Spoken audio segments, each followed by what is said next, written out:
Um pouquinho hoje, né? O tema de hoje é adubação. Então é um tema muito polêmico. Então a gente sabe que a adubação aí muitas vezes aí a gente gera aí muita controvérsia, né?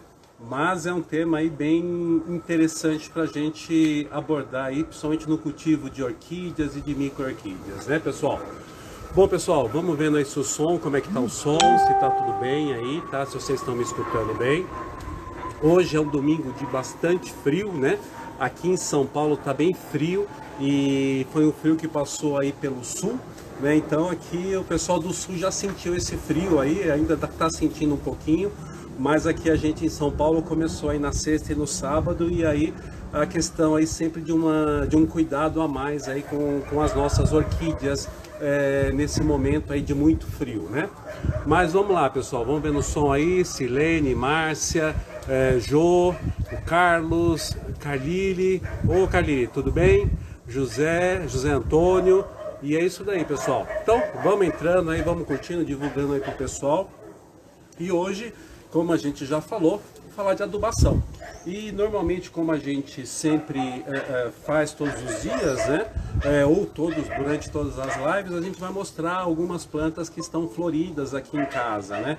E então tenho bastante coisa bacana aí para mostrar hoje mesmo aí com frio. Bom dia, José Antônio.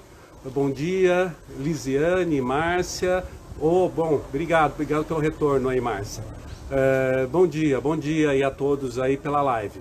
Bom, pessoal, então vamos lá, vamos começar a mostrar aí algumas plantas, porque tem bastante coisa para a gente mostrar hoje, né? Deixa eu mostrar aqui para vocês, na semana passada não, tem aproximadamente uns 15 dias, né? Aproximadamente 15 dias, porque semana passada não tivemos uma live, né? Porque semana passada eu tive um compromisso aí particular, trabalho, né? E eu tive que viajar no sábado, então eu fiquei sábado e domingo, segunda, terça e quarta-feira viajando.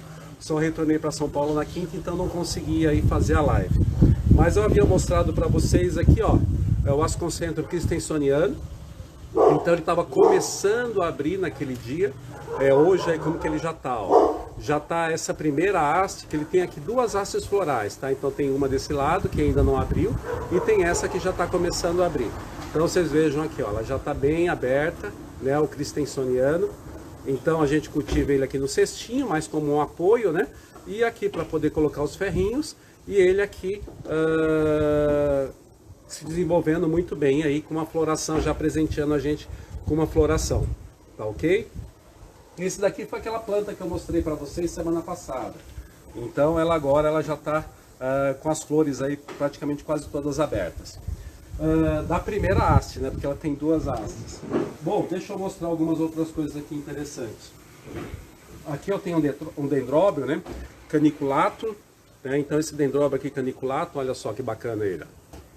Então uma flor que ela é amarela, as pontas, ela é branca, né? Ela é toda branca, com as pontas, né, das sépalas e das pétalas amarelas.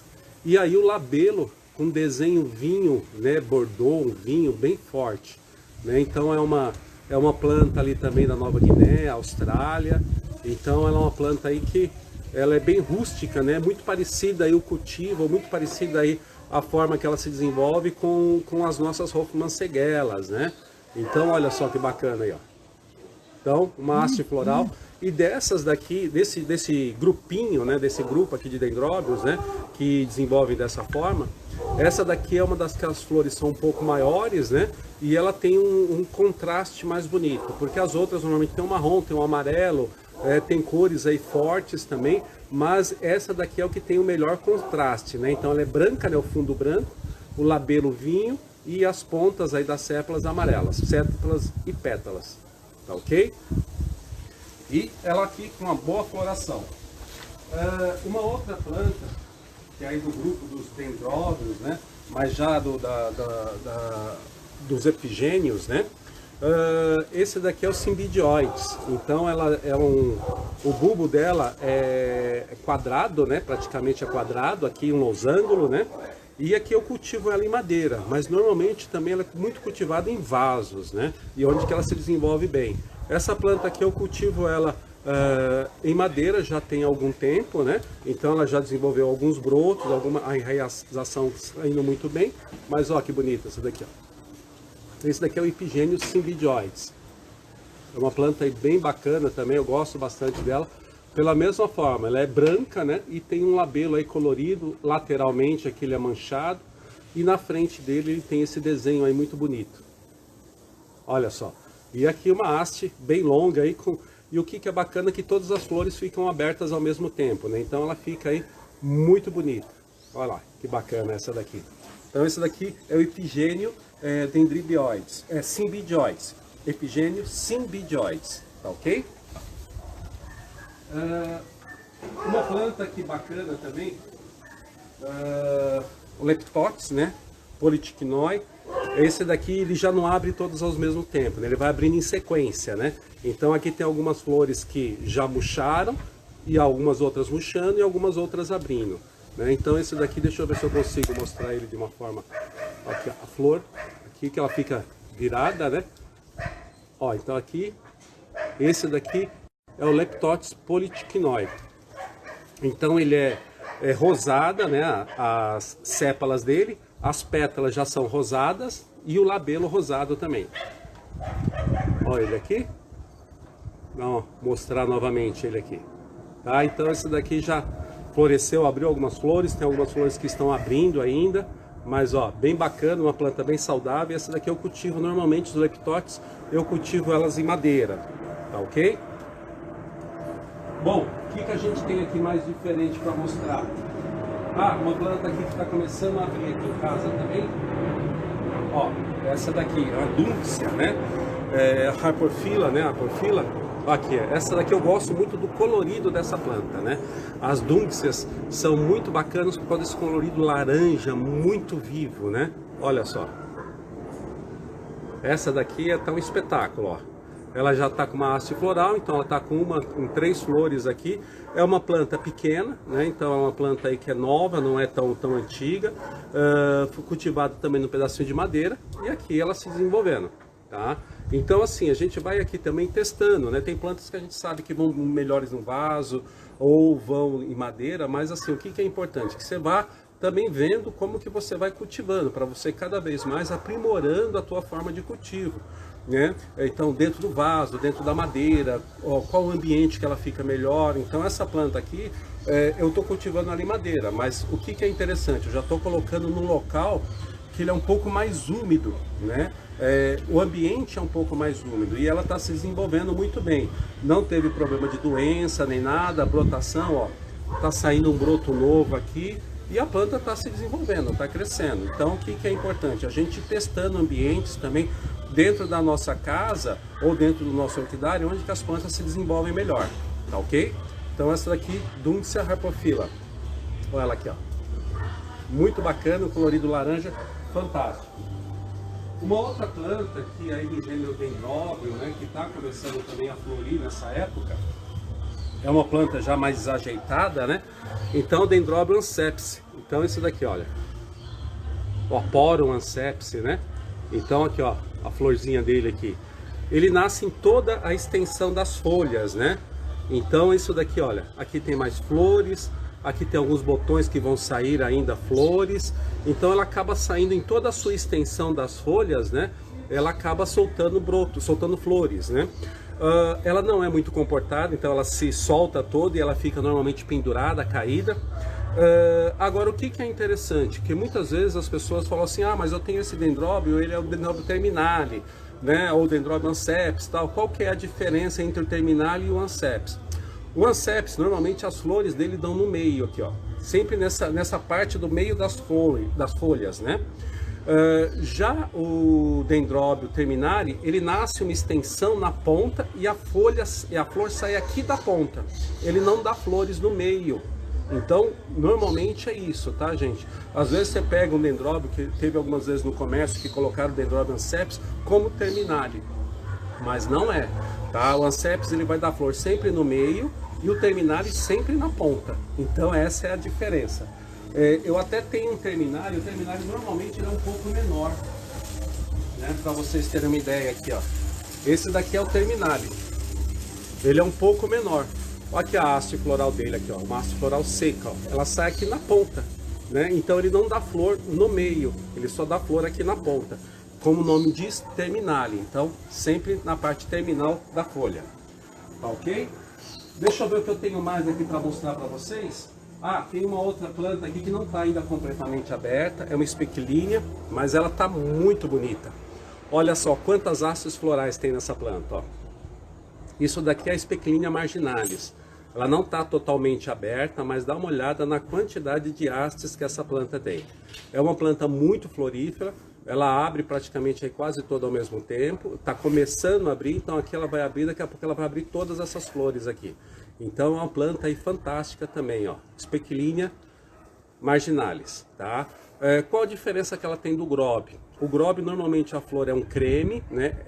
Essa daqui é amarela, bem amarela, e ela não tem nenhum tipo de desenho, né? O grob normalmente ele é riscado, ele tem alguns desenhos no labelo. E o marginalis não, ele normalmente é aberto, totalmente amarelo, né? E ele às vezes ele tem algum desenho, algumas pontinhas, né? Alguns pontinhos vermelhos no fundo do labelo, né? Mas é essa que é a diferença. E a flor dele é um pouquinho menor, ele é bem pequenininha, tá? E ele abre também uma floração bem intensa também como grob, tá ok? Bom pessoal, eu acho que eu consegui mostrar quase todas aqui, mas no decorrer aí da live a gente vai mostrando algumas outras flores. Bom,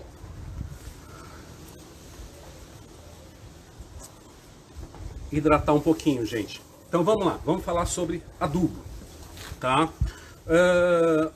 Como a gente conversou no começo, falou no começo, a adubação ela sempre é uma coisa muito polêmica, é sempre um assunto muito polêmico aí que a gente acaba abordando, né?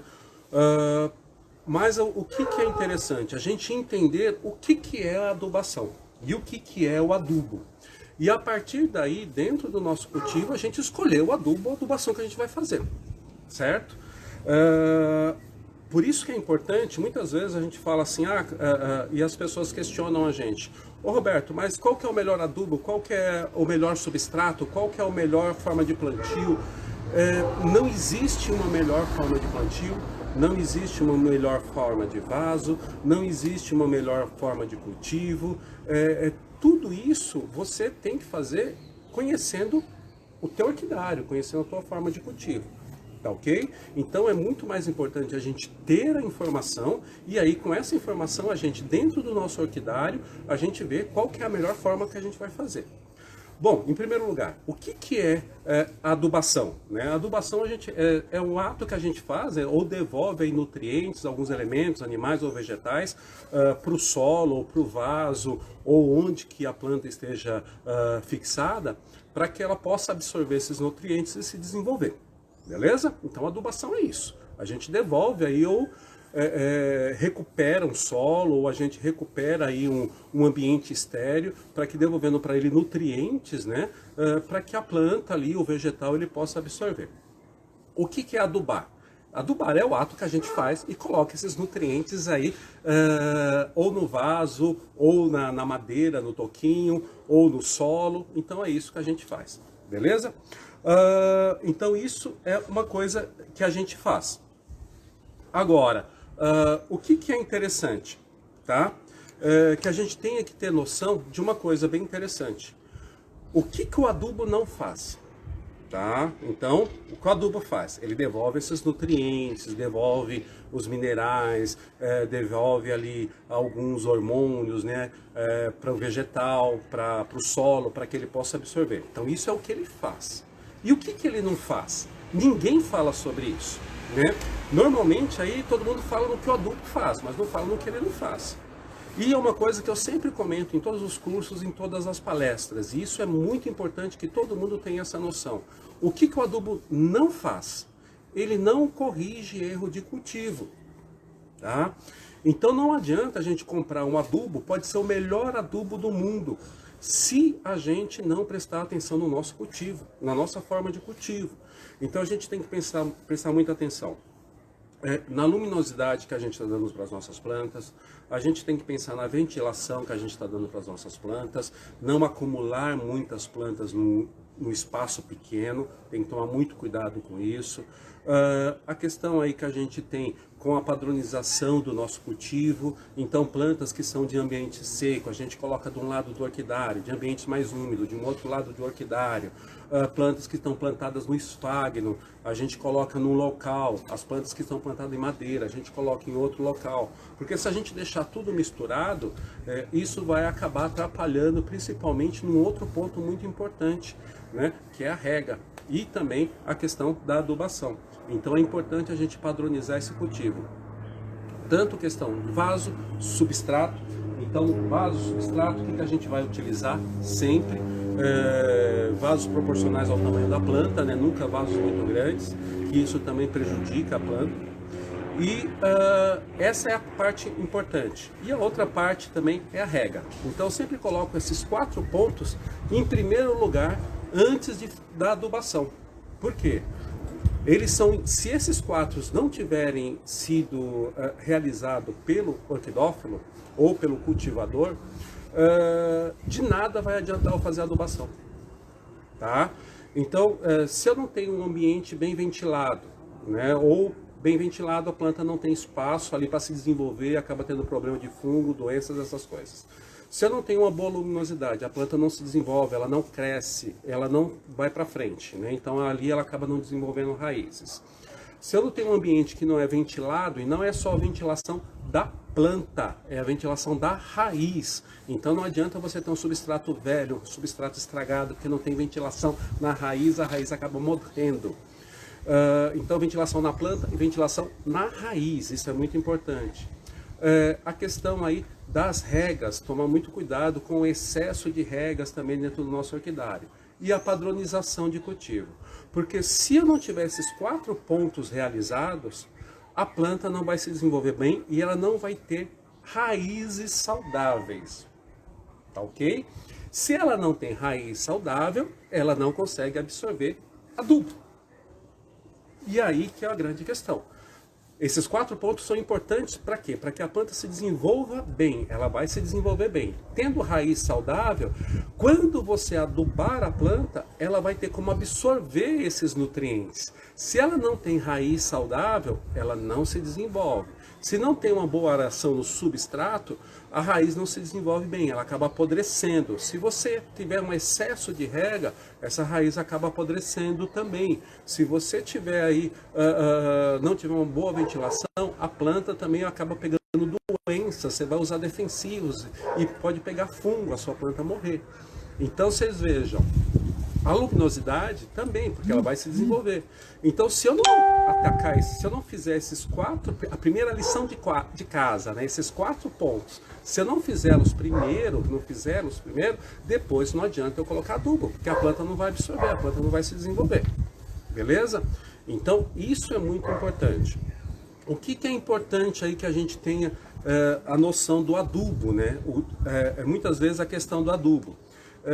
Eu tenho que ter um adubo que ele seja completo, ele seja balanceado. Vocês que já me seguem há algum tempo, eu comentei nos primeiros vídeos, né, que eu fiz, como que era a minha rotina de adubação. Né? Então eu tinha que usar mais ou menos ali em torno de 4 adubos diferentes. Né? Ah, Roberto, mas por que isso? Por que a gente precisa usar vários tipos de adubos? Né? Porque é importante que a gente dê uma alimentação diversificada para as nossas plantas. Tá? Então não adianta eu viver de NPK, é que nem a mesma coisa, não adianta eu viver de arroz e feijão. Tá? Então eu tenho que comer arroz, eu tenho que comer feijão, eu tenho que comer carne, eu tenho que comer fruta, eu tenho que comer legumes, eu tenho que comer verdura. Eu tenho que ter uma alimentação mais diversificada possível. E com a planta também é a mesma coisa. Então muitas vezes fica só aquela questão da adubação, NPK, NPK, NPK. NPK é ótimo, a planta precisa disso também. Só que ela não precisa só disso, ela precisa de mais coisas. Então, o que é importante? Que a gente também diversifique essa adubação. Por quê? Normalmente a gente fala muito dos 3 primeiros macronutrientes, né? Então, normalmente a gente fala muito do nitrogênio, do fósforo e do potássio, NPK, certo? Só o que acontece? existem outros macronutrientes que muitas vezes a gente também não presta muita atenção. Então a gente tem aí o carbono, a gente tem o oxigênio, a gente tem o hidrogênio. Beleza, então esses estão dispostos aí na natureza, a planta consegue absorver através aí da fotossíntese, ok? Então, ok. Agora, a gente também tem os macronutrientes secundários, tá? O NPK são macronutrientes primários e a gente tem ali alguns macronutrientes secundários também. É o enxofre, o cálcio e também o magnésio. Eles também são importantes para o desenvolvimento da planta, né? E além desses, a gente também tem os micronutrientes.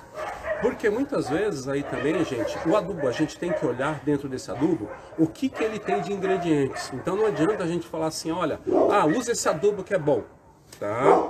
Mesmo eu falando para vocês. Peguem o adubo e olhem. Qual a composição desse adubo, o que ele tem, o que ele tem de macronutrientes, o que ele tem de micronutrientes, para que você possa saber que ele está completo. Porque muitas vezes, gente, a questão de macro e micronutrientes, o que é interessante que a gente saiba? Porque às vezes os micronutrientes, eu preciso deles, mesmo que em pequenas doses, porque o macronutriente ele tem assim, uma dose elevada dentro do adubo, então são macros, então ele tem uma quantidade maior. E os micronutrientes, eles são quantidades mínimas que eu preciso. Mas se eu não tenho um micronutriente, muitas vezes a planta não consegue absorver o macronutriente. Dá um exemplo que fica mais fácil aí para a gente entender. Normalmente, aí quem tem problema com osteoporose, alguma coisa desse tipo, ele precisa tomar cálcio, certo? Beleza, mas não adianta ele só tomar cálcio. Porque o organismo ele não consegue absorver o cálcio puro. Eu preciso ter a vitamina D. Né? Se eu tendo, que na verdade é a pré-vitamina D, né? Porque a vitamina D, eu tomo essa pré-vitamina D, aí eu vou para o sol, ela se transforma em vitamina D. Então eu tenho que tomar sol ainda. Então eu tenho que tomar essa pré-vitamina D, tenho que tomar sol, aí ela se transforma em vitamina D, aí que eu consigo absorver o cálcio no organismo. Entenderam? Então isso é importante na planta também, que ela também receba, além dos macros, ela receba os micronutrientes também, porque esses micronutrientes ajudam com que ela absorva os macronutrientes, tá ok? Então por isso que é importante no adubo eu ter, além do NPK, eu ter também os macronutrientes secundários e eu também ter os micronutrientes também. Tá ok? Vamos lá, o que a gente estava falando um pouquinho do NPK, do nitrogênio, do fósforo, do potássio, e também do enxofre, do cálcio, e também, vamos lá, o enxofre, o cálcio e o magnésio. Então são esses que são os três secundários, tá? E os micronutrientes que ajudam nessa absorção. Uma coisa interessante, né, que até eu comentar aqui com vocês, o cálcio, tá? O cálcio também é um elemento muito forte que a gente precisa sempre para as plantas, porque ele faz a parte estrutural da planta. Então ele ajuda aí na planta para que ela não fique aquela planta molenga, sabe? Então eu também preciso ter o cálcio. Normalmente o cálcio, nos adubos mais antigos, o cálcio ele não é um elemento que eu consigo ter no mesmo adubo onde que eu tenho o NPK. Então são normalmente dois adubos separados. Então eu tenho que ter aquele protocolo de regas, né? Então na semana que eu faço o NPK, na outra semana eu faço a rega com cálcio, né? Tem alguns adubos que são à base de cálcio, tá ok? E ali eu tenho, às vezes, alguns adubos que são mais ricos em micronutrientes. Então eu faço essa adubação também com eles, intercalando. Então, dentro do meu protocolo de adubação. Então, uma semana eu faço NPK, uma semana com base de cálcio e outra semana com esse adubo com mais micronutrientes. E eu também colocava, numa dessas adubações, eu colocava um pouco de complexo B. Então essa era a adubação que eu fazia. Então muitas vezes vocês também fazem esse tipo de protocolo, esse tipo de adubação, quando a gente já usa esses adubos mais antigos, vamos dizer assim, que não são fórmulas tão modernas. E é assim que a gente faz. Normalmente a gente vai usar em torno de 3 ou 4 adubos diferentes dentro do nosso orquidário. É normalmente isso que faz. Uma coisa bem interessante, qual que é a periodicidade? Como que a gente faz essa adubação? também, tá? Essa adubação, no caso de micro-orquídeas, como que eu faço aqui em casa? Eu sempre adubo a cada 15 dias, né? Então a adubação é quinzenal. Então esse protocolo de adubação, eu faço ele a cada 15 dias, tá ok? Quando eu utilizava dessa forma, quando eu fazia dessa forma, ok? Uma coisa também que é importante, o horário que a gente vai fazer essa adubação. Então evite usar adubo nas horas mais quentes do dia. Normalmente quando eu faço adubação, quando a gente está no verão ou época que a gente tem a incidência solar maior, eu sempre faço ela à tarde, no período da tarde. Por que não na período da manhã? Porque na manhã, normalmente, que nem o meu orquidário, eu só tenho ele plástico, né? Plástico, sombrite e plástico. Se eu regar na parte da manhã, o que vai acontecer? Muitas vezes, na época do verão, o sol, 7 horas da manhã, 7h30, já está super forte. E isso pode acabar queimando as plantas, né? Ou também as flores das plantas. Então, por isso que eu não faço essa adubação na parte da manhã. Eu normalmente faço na parte da tarde. Porque mesmo que eu vou fazer lá pelas 4 horas, 4h30, o sol já está baixo, a incidência solar é menor, e aí eu não tenho problema com as plantas, né? Principalmente aí com essa incidência solar, para não queimar as folhas das plantas nem as flores. Tá ok? Alguns adubos, né, desses adubos comerciais, alguns deles não são desenvolvidos especificamente para orquídeas, né? Na verdade são para algumas culturas maiores, tipo frutas ou mesmo cana, algumas monoculturas, né? Então eles são desenvolvidos para isso e eles são adaptados para uso em orquídeas. Então leia a bula antes também quando você for utilizar esses adubos, tá? Porque muitas vezes você já tem um adubo em casa, você usa ele de uma determinada forma.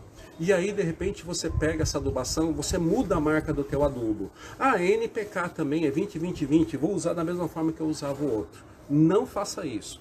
Leia a bula, pergunte para quem você está adquirindo o adubo, porque muitas vezes ele tem uma alta concentração ali e isso de alguns elementos que podem queimar as folhas das plantas. Então por isso que muitas vezes em alguns adubos mais antigos, algumas formulações mais antigas, se pedia assim, na hora que antes de regar as suas plantas com adubo, você precisa molhar suas plantas. Ou depois que você rega as suas plantas, você vai lá e joga água nessas plantas. Por quê? Porque essa concentração era tão grande, esse adubo era tão agressivo, que ele acabava queimando muitas vezes as plantas ou as folhas, as flores, né? Então, essas coisas que vocês precisam observar antes. Leiam a bula, porque muitas vezes esses adubos já são adubos adaptados, então eles precisam, muitas vezes, você precisa molhar antes ou depois de fazer a adubação, para diluir essa concentração de adubo. Uma outra coisa interessante também, gente, com relação ao uso do adubo. Não adianta você colocar uma quantidade muito grande de adubo na sua planta, ou fazer um excesso de adubação, porque pode ter dois tipos de problema.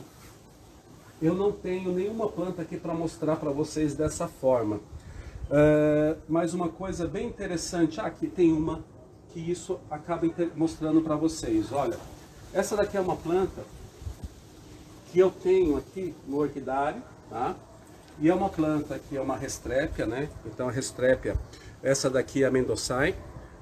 Ó, aqui ela está até florida, uma flor amarela. O que acontece com excesso de adubação, tá? Vocês vão ver que as folhas, tem uma folha aqui mais antiga, ó, isso daqui é uma folha mais antiga, ó. Ela tá queimada a ponta dela, tá? Normalmente, quando a gente faz excesso de adubo e essa planta absorve essa quantidade maior de adubação, isso prejudica ela, faz mal, não faz bem para a planta esse excesso de adubo. E o que ela faz? Ela joga para a parte mais longe da planta. Onde que é a parte mais longe? A ponta das folhas. E aí normalmente a ponta das folhas começam a queimar. E essa queima das pontas das folhas indica que está tendo excesso de adubação, tá? Principalmente se é uma planta que ela tem uma luminosidade em torno de 50%, então uma luminosidade bem forte.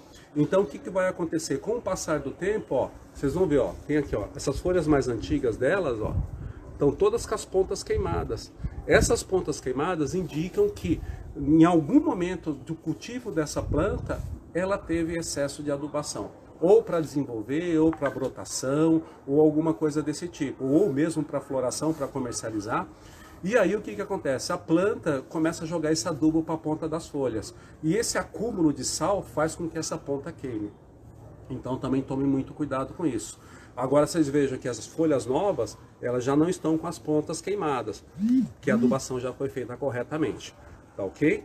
Então isso também é um cuidado que você precisa ter com a planta. O excesso de adubo não traz nenhum benefício para a planta. Ela pode queimar essas pontas das folhas, então se você vai levar a tua planta para a exposição, ela já vai perder pontos por causa disso. A tua planta ela vai crescer muito e vai ficar molenga.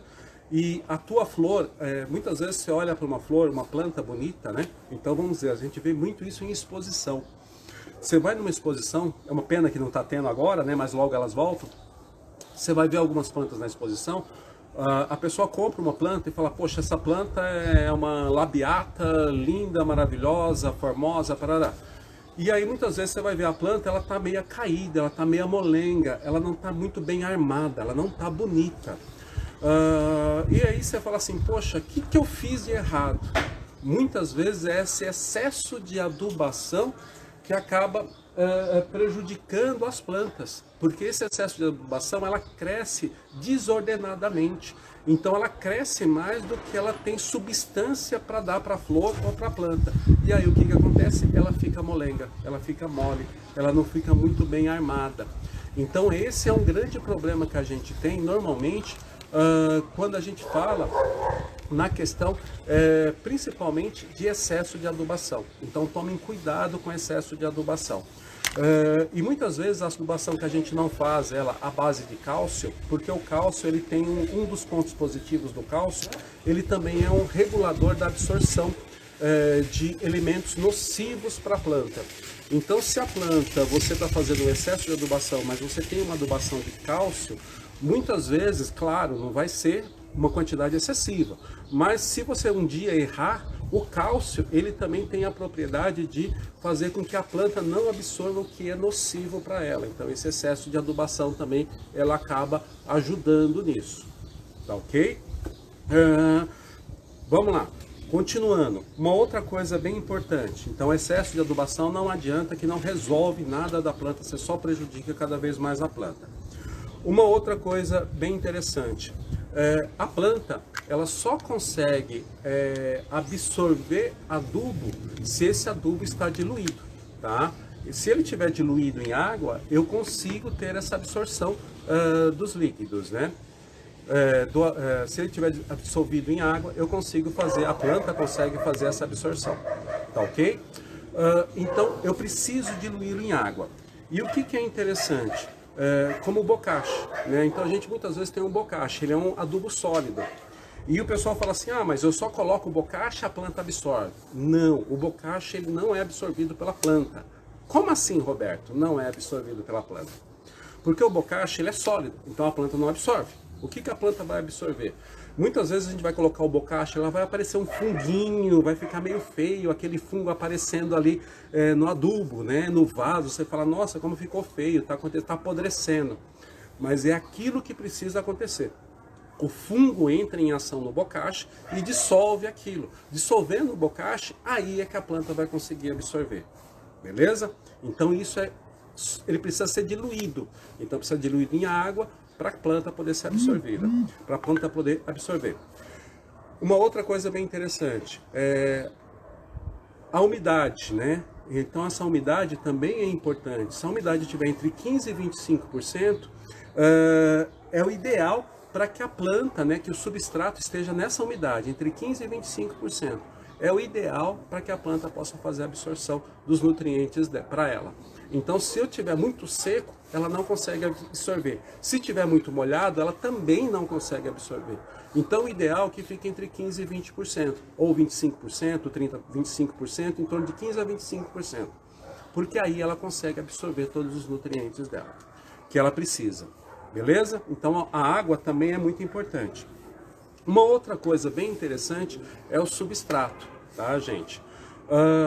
Tome muito cuidado com o substrato, principalmente para vocês que cultivam em vaso. Porque se o vaso dentro do substrato, ele não for um substrato que ele tenha ventilação, como a gente falou no começo, raiz também precisa de ventilação. Porque na natureza, como que a raiz ela tá? Como que as plantas, principalmente as plantas epífitas, tá? Claro que a gente também tem ali as rupícolas, a gente tem ali também algumas plantas terrestres, orquídeas terrestres, mas no caso das epífitas, elas precisam que as raízes estejam ali com uma certa aeração, com uma certa ventilação, porque senão ela não consegue absorver o nutriente. Então não adianta você colocar um substrato que ele seja muito compactado. Tá? Então quando a gente vai colocar esfagno na planta, a gente vai lá e coloca o esfagno e soca o esfagno, prensa o esfagno. Aquilo não é o ideal para a planta. Você vai colocar o esfagno o suficiente que você consiga condicionar as raízes da planta. Ah, Roberto, mas se eu não apertar bem, a planta não fica fixa, ela fica meia molenga. Realmente, ela vai ficar meia molenga. O que a gente usa? Usa tutor. Tá? Então aí o tutor ele serve para isso, para que a planta possa ficar ali sem balançar muito enquanto ela se desenvolve. Então é importante a gente utilizar isso também. Como a gente falou em algumas aulas de plantio, a gente pode pegar algum vaso, colocar um pedaço de isopor no fundo do vaso, e depois a gente coloca a brita, e depois a gente coloca o substrato, planta a planta, e aí depois quando a gente vai colocar o tutor ali, quando a gente enfia o tutor, esse tutor fixa no isopor, e aí fica fácil da gente amarrar a planta. Isso você pode fazer em qualquer tipo de vaso, ou esses vasos pequenos, ou no vaso tipo cuia, ou no vaso maior. Então assim, o que é interessante? Esse substrato, ser um substrato, o substrato ele também não tem vida perene, gente. O substrato, ele apodrece, ele fica velho, eu tenho que trocar o substrato.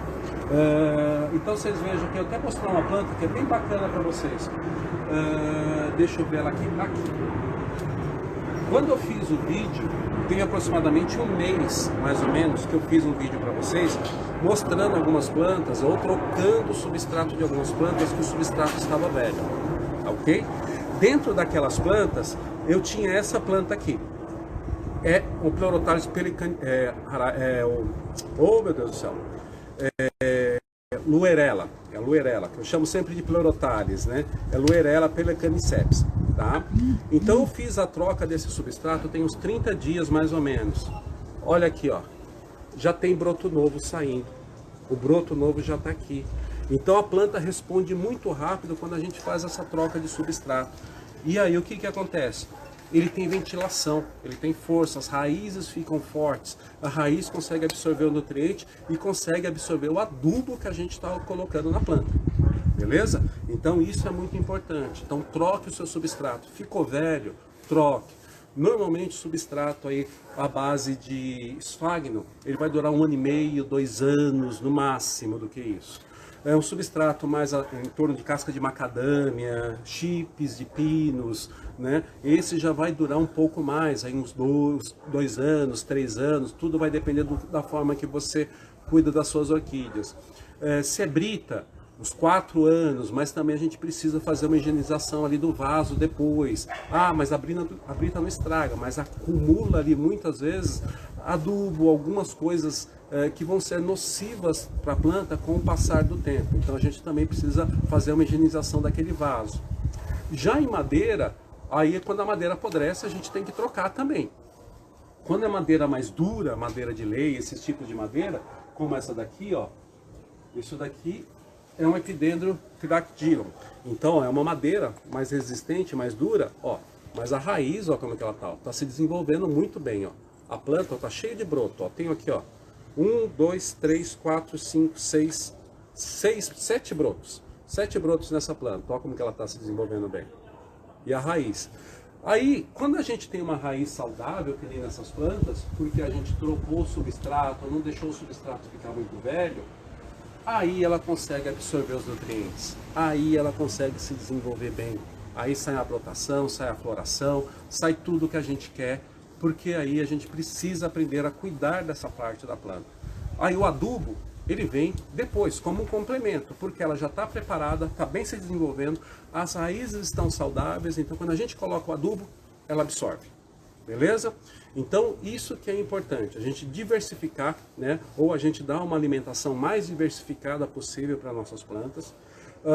A gente colocar, se a gente usa vários tipos de adubos, a gente ter um protocolo de adubação. Cuidado no horário da rega.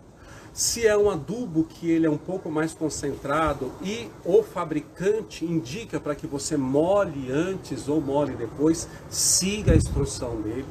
Quando a gente vai utilizar adubos, desses adubos, né, que a gente compra aí normalmente, que não são próprios para micro-orquídeas, eu sempre faço uma diluição deles. Então eu uso uma parte de adubo, então vamos dizer que o fabricante fale para colocar uma colher para uma colher de café, para 1 litro de água. Eu pego essa colherzinha de café e coloco para 2 ou 3 litros de água. Eu diluo ele muito bem, porque também a concentração dele, normalmente, ele é uma concentração forte, principalmente para micro-orquídeas, e pode acontecer todos aqueles problemas que a gente já falou. Então, quando é adubo que ele não é próprio para micro-orquídea, eu sempre faço essa diluição. Coloco uma parte, se o fabricante recomenda para colocar 1 colher por litro, eu coloco essa 1 colher para 2 ou 3 litros. Eu sempre faço essa diluição. Porque aí no caso das micro-orquídeas eu não corro risco nenhum de eu queimar a flor, de eu queimar a planta, de ter esse acúmulo na adubação. Tá ok? Uma outra coisa interessante que a gente sempre fala, né? 15. Falta 15 minutos. Tome muito cuidado com isso que a gente falou, de adubação. Independente do adubo que você utilize, tá? Tome muito cuidado com essa questão. O horário, a diluição, o teu protocolo de rega, e quando a gente vai usar ele em micro-orquídeas, sempre faça aí essa diluição, tá? Então isso são pontos importantes que eu sempre coloco na adubação. Conheça o processo da adubação, onde que ele te dá melhor resultado e quando não, tá ok? No caso aqui eu junto com o pessoal aqui de São Paulo, eu desenvolvi esse adubo, que é o Micro-Orquídeas Fert. Então a maioria de vocês já conhece, ele tem todos os macronutrientes necessários para as plantas, os micronutrientes também, ele é quelado e ele tem 3 hormônios vegetais, aí ajuda o desenvolvimento da planta e também o enraizamento e floração. E é um adubo que ele foi desenvolvido especificamente para micro-orquídeas, tá ok? Ele é líquido, então ele tem todos os 9 micronutrientes quelados, que ajudam aí na biodisponibilidade, na absorção das plantas, e também 3 hormônios vegetais, tá ok? E ele também foi desenvolvido especialmente para micro, e a posologia dele, o que a gente coloca, a dosagem, né? Eu vou colocar a cada 2 ml para cada 3 litros, tá? Então, no caso, como eu faço sempre essa diluição, 3 ml, desculpa, 3 ml para cada 2 litros. Então, para cada litro, eu vou colocar 1,5 ml. Tá ok? Bom, gente, deixa eu só mostrar uma planta aqui que ela também não é uma micro, né? Mas ela tá muito bonita, né? É uma Celogine messejana. Ela floriu esses dias aqui. Então, ela floriu essa semana. Até pensei que não daria para mostrar para vocês. Mas é uma planta aí muito bonita, né? Ela tem aí um colorido fantástico, né? Ela é bege, não é uma micro-orquídea. Essa planta aqui eu ganhei do Carlos de Rio Claro, né, de um amigo aí. E é a planta que está florindo pela primeira vez aqui em casa, né, se desenvolvendo muito bem. E olha que planta magnífica aí. Essa que eu queria mostrar para vocês. Bom, gente, vamos ver se a gente consegue responder algumas perguntas aí dentro do que a gente tem aí, do horário, do tempo que a gente tem. Tá ok? Vamos lá? O Ronaldo Ramalho colocou assim: nós da Sociedade Orquidófila de Brasília estamos sempre lhe acompanhando. Eu mando um abraço a todos os sócios. Sociedade Orquidófila de Brasília. Então, o nome dele é? Ronaldo Ramalho. Ronaldo Ramalho, um abraço aí para Sociedade Orquidófila de Brasília. Eu tenho alguns amigos aí em Brasília, né? O Rafael, né? Não sei se ele faz parte da associação. e o Alexandre também. Então, o pessoal aí de Brasília. E um grande abraço para vocês e fico muito feliz em saber aí que vocês estão me acompanhando e espero aí estar ajudando aí vocês dentro do cultivo aí de micro-orquídeas e de orquídeas em geral. Ele também comenta que a maioria das micros que ele perdeu até hoje foi por causa de excesso de adubação. Isso, o Ronaldo, né, comentando aqui também que muitas vezes, assim, a maioria das micros que ele perdeu foi pela questão de excesso de adubação. E isso ocorre mesmo, gente. Então tome muito cuidado. Por isso que, assim, eu prefiro usar doses homeopáticas, sempre essa diluição de 1:2 e 1:3, que é o que o fabricante dá. Então ele manda você usar uma dose, eu diluo ela, tá, ou em 2 partes ou em 3 partes, e aí, para mim, tem dado um bom resultado. Mas, assim, às vezes acontece de você errar. E aí pode prejudicar alguma planta. Então por isso que eu cheguei a desenvolver um próprio adubo e esse adubo hoje eu compartilho com vocês. Ok, a Eliane Sá Ferreira no Instagram, ela fez 2 comentários. O primeiro, que nunca tinha visto essa abordagem nesse assunto, parabéns. A segunda coisa, se o cálcio for colocado à parte, quantas vezes ao mês devo colocá-lo? Tá, então vamos lá, Eliane Sá Ferreira. Eliane Sá Ferreira. Obrigado aí, porque é a abordagem que eu acho melhor, né? Não adianta a gente só ficar pensando no resultado, tem que saber o que está acontecendo ali. Por isso que eu sempre abordo adubo dessa forma. A questão do cálcio, eu utilizava ele, então eu fazia, ele dava em torno de 45 dias, tá? Então vamos dizer assim, como que eu fazia? Quando ele era diluído, então eu falei para vocês, então eu fazia adubação, sempre fiz a cada 15 dias nas micro-orquídeas. Então uma vez eu colocava com NPK, uma segunda vez eu colocava ali com micronutrientes e uma outra vez com cálcio, tá? Então como ele era de 15 em 15 dias, então ele vai dar em torno de 45 dias. Então eu acabava, a cada 2 vezes que eu regava com os outros, eu regava com cálcio, tá? Agora só veja também a questão do cálcio. Tente comprar aí, se você for comprar um adubo que isso é separado, tente comprar aí um adubo de qualidade, tá? Não use aquele cálcio direto. Eu vou comprar o cálcio direto, que muitas vezes eu já vi gente usando o cálcio direto, tá?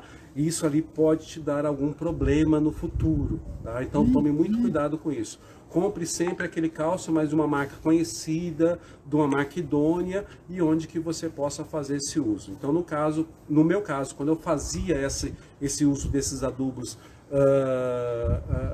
que eles eram separados, vamos dizer assim, era em torno de 45 dias. Então a cada 2 regas que eu fazia dos outros adubos, eu fazia uma com cálcio. Então faça assim, a cada 3, de 3 regas, uma você faz com cálcio.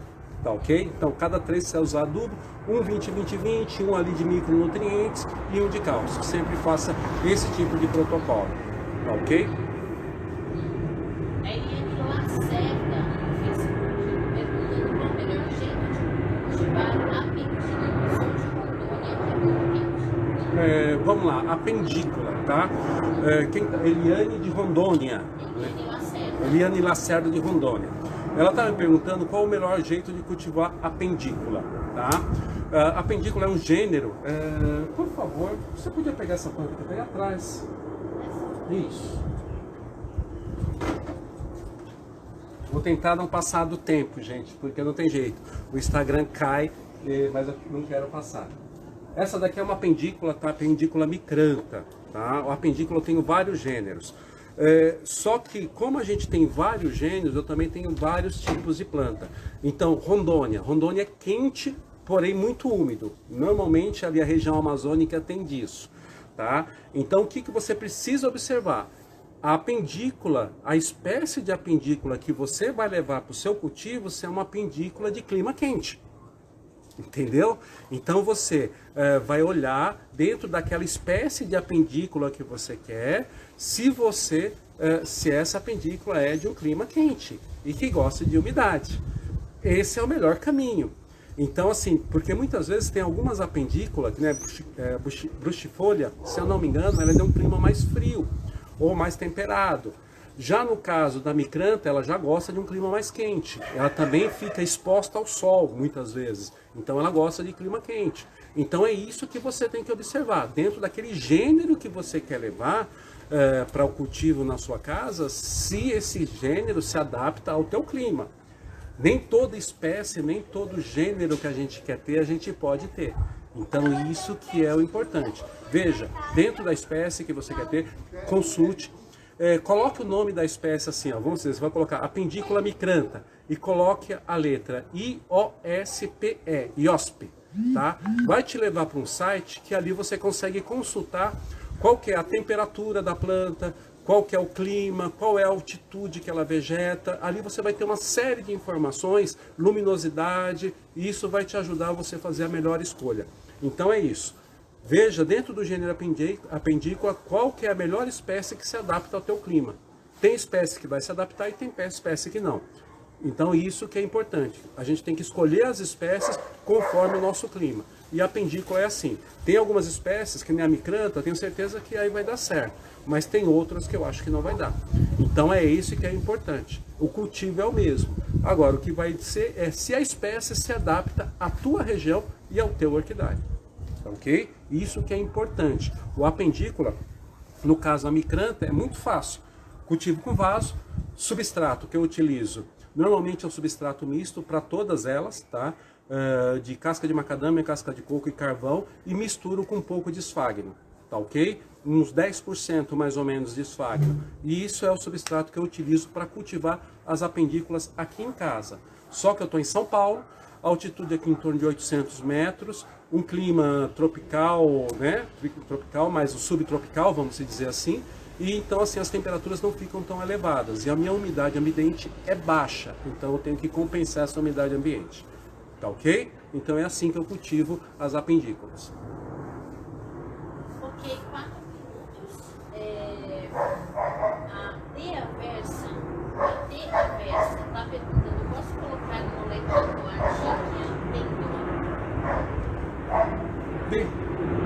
D Aversa. D Aversa. Ela está perguntando se ela pode colocar a Díquia Pêndula. Díquia Pêndula no lequinho. Pode, tá? Não tem nada contra isso. Só o que acontece? A Díquia Pêndula, ela é uma planta que ela gosta de um ambiente com mais umidade ambiente, tá? Ela não gosta de ficar molhada, tem que tomar muito cuidado com isso. Excesso de rega com Díquia Pêndula. Ela gosta de um lugar mais sombreado, ela gosta de umidade ambiente. E ali na hora de você colocar o esfagno, coloque um pouco a mais de quantidade de esfagno. Então coloca um pouquinho de esfagno, coloca a planta e ali as raízes, um pouco mais de esfagno. Por quê? Porque ela tem as raízes grossas, então ela precisa de uma certa proteção para desenvolver essas raízes. Só que você tem que tomar muito cuidado com excesso de rega para as díquias, para todas elas não gostam desse excesso de rega.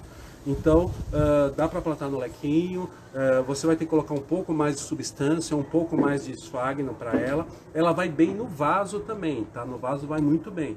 Mas quando você leva para o lequinho, você tem que colocar um pouco mais de substrato. E aí o que você tem que tomar cuidado? Para não ter um excesso de rega. Local ventilado, tá? Então local ventilado, que eu digo assim, ela não pode ficar muito amontoada com outras plantas, senão começa a fungar. Ela tem que ter um local onde ela tenha aeração por todos os lados, um local mais sombreado e com umidade ambiente. E sem excesso de rega. Cuidado com excesso de rega com a Díquia Pêndula. Tá ok?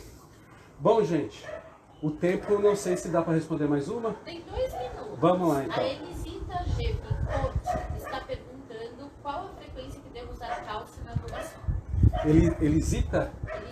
Elisita, então vamos lá, Elisita. Como eu expliquei agora há pouco, então normalmente o cálcio eu utilizo assim, no protocolo de adubação, quando a gente faz protocolo de adubação, tá? Quando a gente não usa um adubo completo. Se a gente já usa um adubo completo, vamos dizer, se a gente já utilizar o Micro Orchid Expert, na fórmula dele já tem cálcio, então não preciso colocar cálcio. Ok? Se o adubo que eu utilizo não tem, aí eu preciso colocar. Então a cada 2 adubações que você faça, né? A cada 3 adubações que você faça com os outros, com esse adubo, uma você utiliza cálcio e as outras 2 com adubo normal. Então é essa a frequência que eu faço. Só que a minha adubação, quando é micro orquídea, é a cada 15 dias. Então isso daqui vai dar mais ou menos a cada 45 dias. Então fiz uma adubação com NPK, fiz uma adubação com micronutrientes e depois eu fiz uma adubação com cálcio. Então vai dar em torno de 45 dias. Tá ok, gente?